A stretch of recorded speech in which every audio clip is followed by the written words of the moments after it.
Hi friends, welcome to Josh kitchen.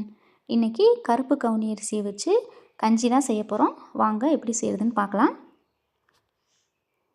பவுலில் 1 cup அளவு கவுனி அரிசி எடுத்துக்கலாம்.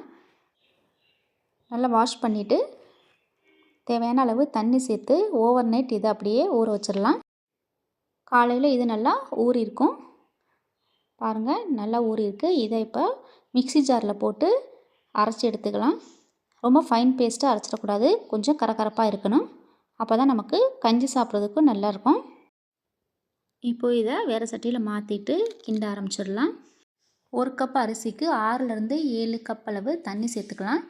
ஊற வச்ச தண்ணியையும் வேஸ்ட் பண்ணிடாமல் அதிலேயே ஊற்றி நல்லா மிக்ஸ் பண்ணிக்கலாம். கிண்ட கிண்ட நமக்கு கட்டி வர ஆரம்பிச்சிடும். அதனால் தண்ணி கொஞ்சம் அதிகமாக சேர்த்துக்கணும்.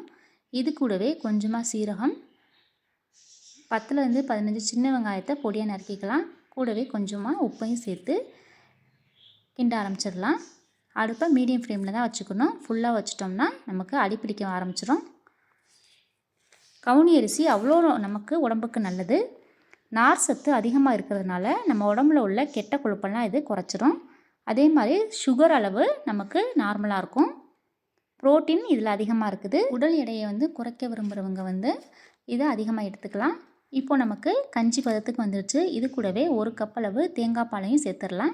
தேங்காய் பால் சேர்த்தா நமக்கு கொஞ்சம் டேஸ்ட் அதிகமாக இருக்கும். இதை அப்படியே மிக்ஸ் பண்ணிகிட்டே இருக்கலாம். பாருங்கள், நல்லா மிக்ஸ் ஆகி நமக்கு சூப்பராக கஞ்சி பதத்துக்கு வந்தாச்சு. நல்லா அரிசி வேகணும், கொதி வரட்டும். அவ்வளோதான், டேஸ்டியான கவுனி அரிசி கஞ்சி ரெடி.